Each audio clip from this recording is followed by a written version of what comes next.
what it looked like and how difficult it was to see. Anyone with information can call us at 1-800-CALL-FBI or send digital tips to fbi.gov/Bourbon Street attack. Response teams finished their work at the crime scene. Bourbon Street has been turned over to the city of New Orleans.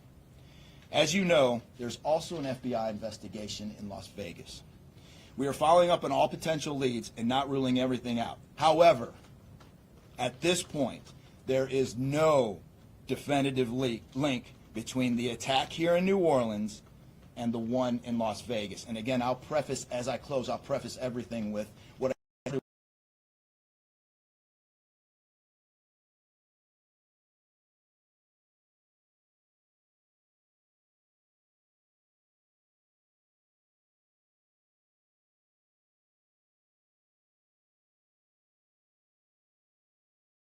also, although I've only been on the ground here a short time, I also want to express a sincere appreciation for our partners here, which include the U.S. Attorney's Office, HSI, ATF, the New Orleans PD, the Louisiana State Police, the Governor's Office, and countless others. At this point, I'm going to turn it over to the Special Agent in charge of ATF here, Josh Jackson.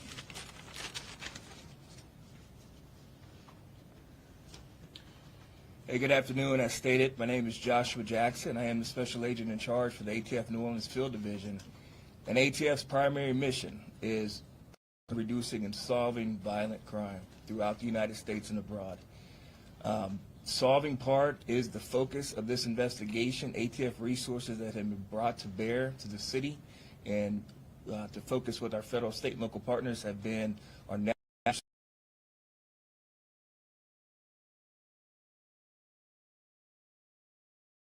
certified fire investigators, certified explosive specialists, fire engineers, electrical engineers. These folks will give additional investigative leads to help the investigative team identify what happened at the location in Mandeville and identify how that fire started and move the investigation forward from there. Additional resources that ATF has brought to bear into the city as our ATF Special Response Team. This is a tactical team capable of handling any sort of enforcement operation. This team is deployed, on set, and ready for the Sugar Bowl today. This team is also made available to the Louisiana State Police and also New Orleans Police Department to assist with any efforts that they may have during this period.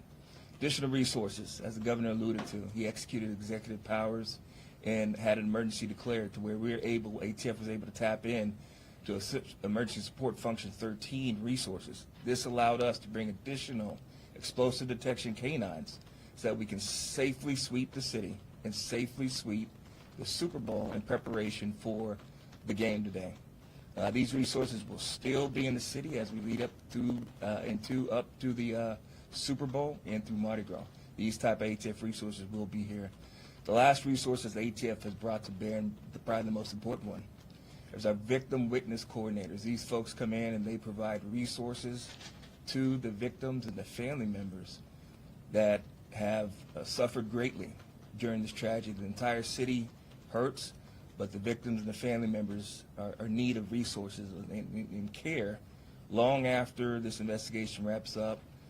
This time next year to be hard for the families and friends who suffered during this event. So our victim witness coordinators are working with the FBI, the City of New Orleans coordinators to provide resources to these folks out here. And as we move forward, ATF will be committed. We will work with the investigative team moving this investigation forward, but also will be here.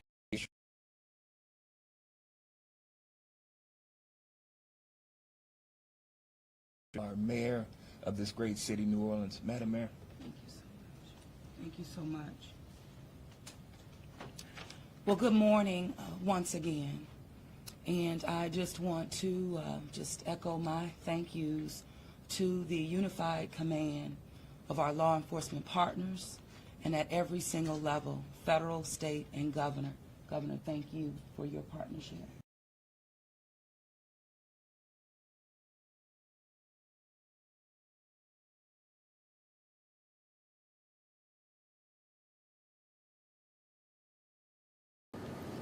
Our hearts and prayers continue to go out to the victims' families.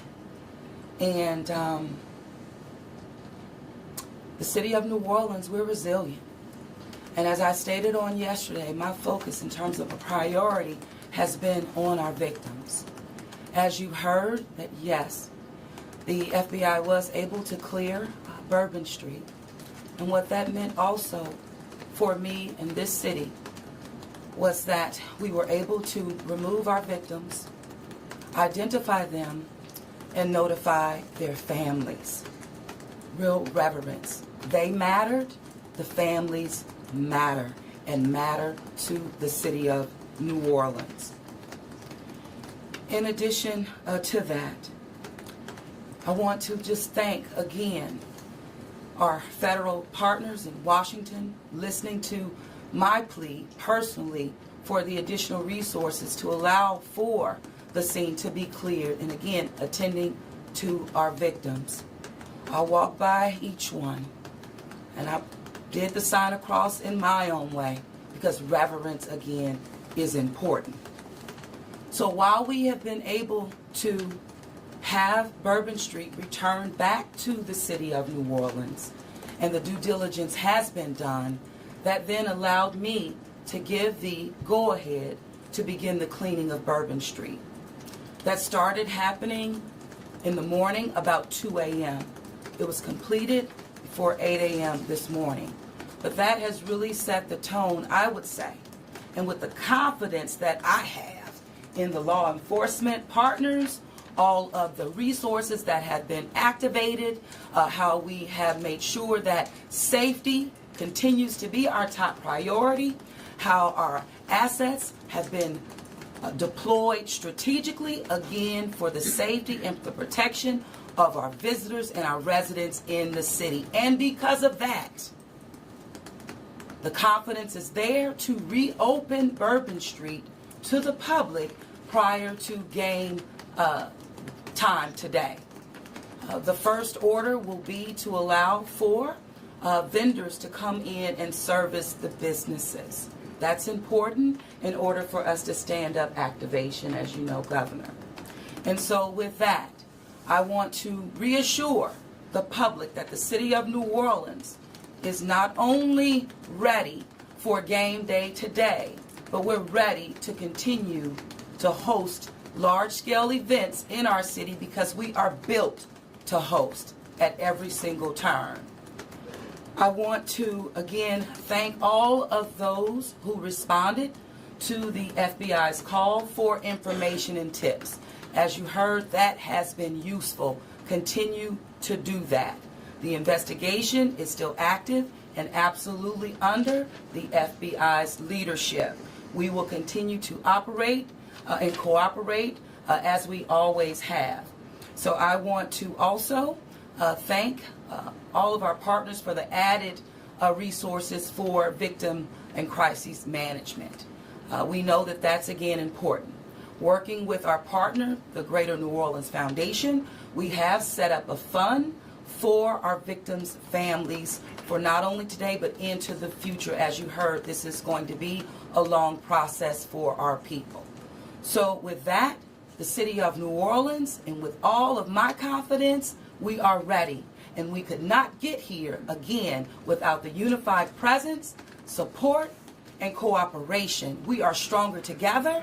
And I want to say, again, thank you so much. Thank you, Governor.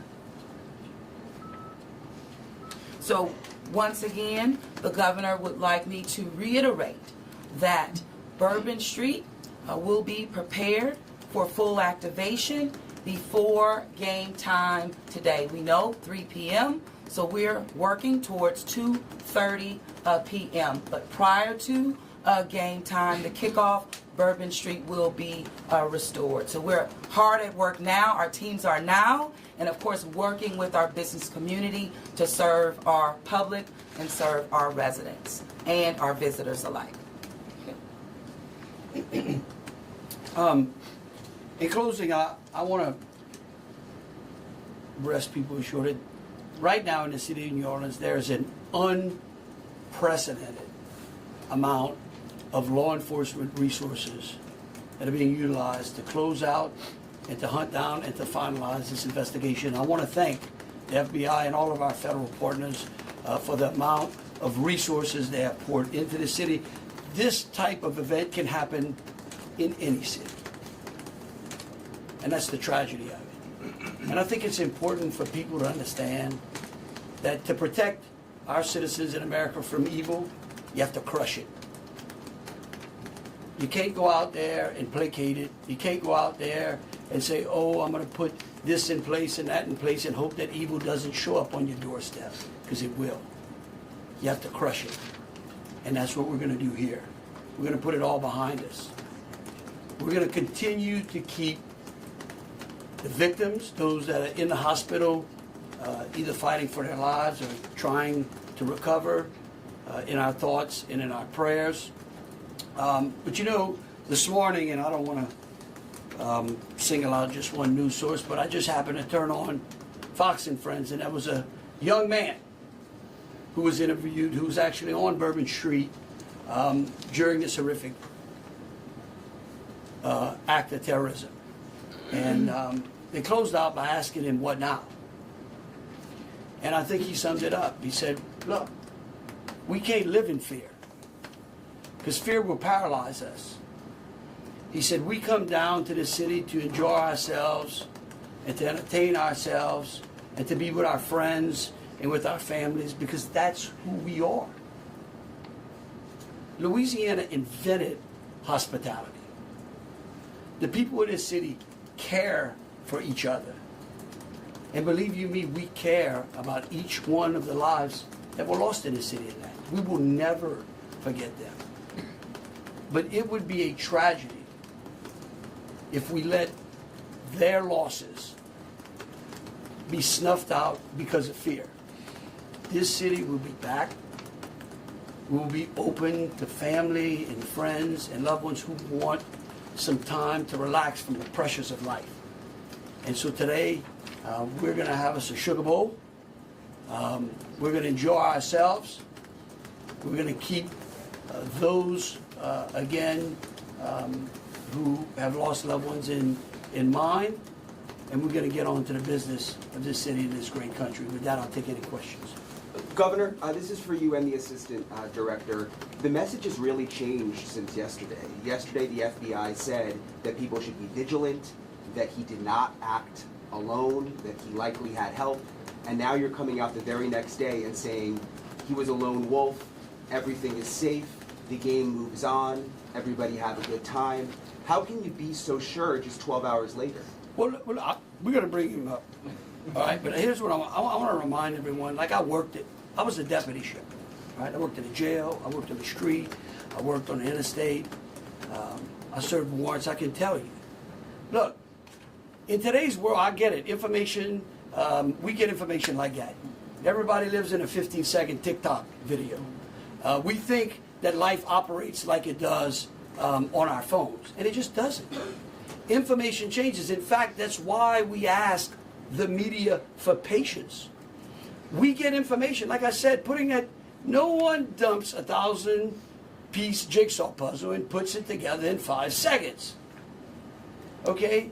And what I would tell you is that I appreciate the fact that what we did was we're under-promising and over-delivering today. And I think that's important.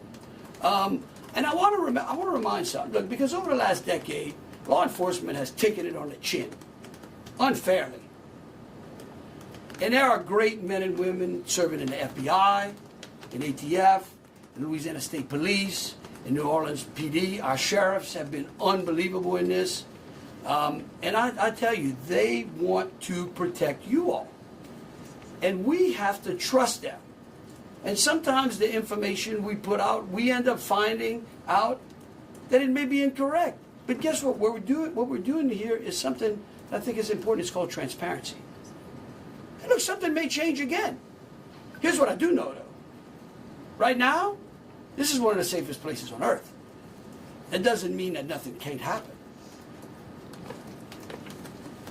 Thank you, Governor. And to echo exactly, I think the Governor put it eloquently, as Khabib said. In a lot of these instances, I also had the opportunity to deploy to Boss Bomb, and I will tell you this is almost carbon copy to Boss Bomb as far as the inaccurate reporting that comes up. And what the governor said is we want to be transparent with the public. Years of the FBI not being transparent, we're being as transparent as we possibly can. And unfortunately, as we're being transparent, unfortunately for that, there is some information that we have to go back and recorrect. And in this particular incident, you heard the resources that we brought, that the other state and locals have brought. We've had 24 hours now to go through media, to go through phones, to interview people, to analyze those videos, analyze other databases. And after all of that, there's been hundreds and hundreds of leads done just in 24 hours.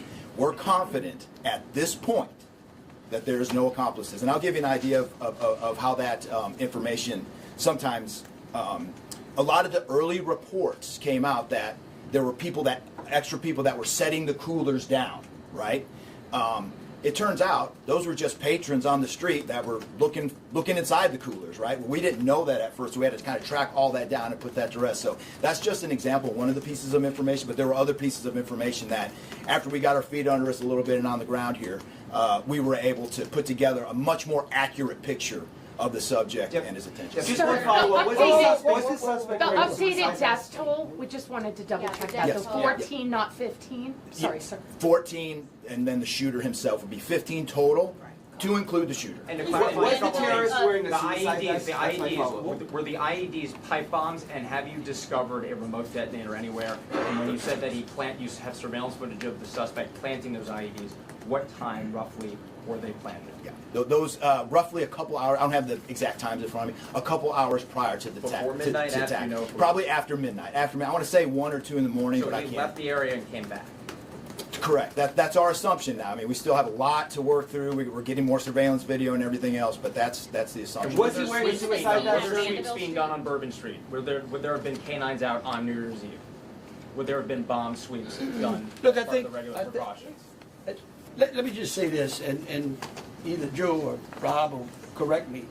Look, a bomb dog doesn't operate like a drug dog, right?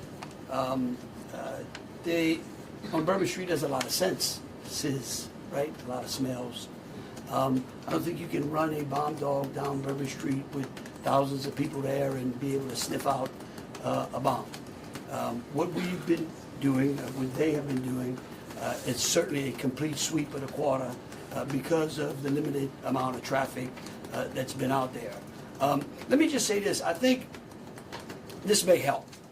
It would be my hope that as some additional time goes through, maybe closer to maybe the beginning of next week, we will, if we've got it to what extent buttoned up as we could, I would work with the FBI and the city, and maybe we can come up with a timeline to be able to get you those information, kind of walk everyone through from day one through. I think it's extremely premature, and you're really putting us on some speculative grounds to ask some of those questions, because again, it's only been 24 hours. I mean, can you imagine how far we've come in 24 hours?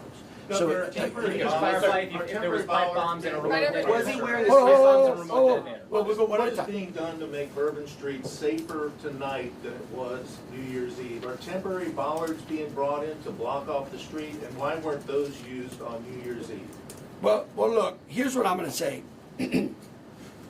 Every time some bad guy does something like this, there's what we call an after-action review. Because again, nothing is 100%. We have reinforced the area. We have deployed some additional types of assets. I personally think it's up to the city or other. I don't like to give specifics because I don't like to tell the enemy what we got. But I can tell you we're in better shape than we were before. We have time for 2 more questions. Can you speak to the Mandeville scene? Can you speak to the Mandeville scene? And some neighbors at that site told us they smelled smoke early in the morning. Was there a fire there? Any kind of burning happening? Yeah, Do you great. still believe that fire happened after the suspect was killed? That's correct. Yeah, I'll move to 18. I do want to address the suicide vest question. I want to kill that one right away. Okay. There was no evidence that the subject was wearing a suicide vest at all. So I will turn the Mandeville stuff over to ATF. Yeah, as to the fire at the Mandeville scene, so our working theory now is that the fire started after Jabbar was already deceased. There's a lot of different ways that can happen. You could have different time devices. You could have a long cord that extended that time. You could also have pressure cookers that were put on top of the stove filled with gasoline, and then it went off. There's a lot of different ways to do it, but that is why our ATF National Response Team is here to answer those questions and get that investigative lead back to our team.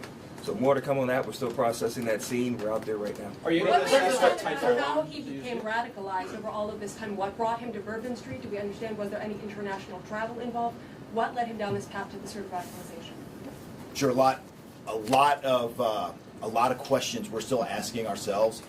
We know that he specifically picked out Bourbon Street. Not quite sure why. I mean, I think one can assume that it was lots of people New Year's Eve, with a target for an attack. That's the stuff in the coming days, as far as that path to radicalization, that we're really going to be digging into and making a priority of. So, what I can tell you right now is that he was 100% inspired by ISIS, and so we're digging through more of the social media, more interviews, working with some of our other partners to ascertain just how to ascertain a little bit more about that connection. We're going to do one more, Kate. Right there. You've had your hand up for a while. Yeah. Sorry. Thank you, I appreciate it. It's actually for Special Agent Ryan. Sir, I prefer those. I'm gonna check. in order to reassure people, would you be able to explain the analysis and evidence that has led to this most recent understanding that he was a lone actor and that there is at this point, at least from your understanding, no further danger to the public? Sure. I think a lot of that, multiple interviews, the hundreds of interviews that we've conducted so far, the social media review that we've done of his accounts, by my count now, the phones and the 2 laptops, been able to initially triage or go through that, and there is just nothing to indicate through call records, through anything on those devices, through interviews, through anything in our systems, that he was aided by anybody. And again, I have to caveat, like the governor said, this is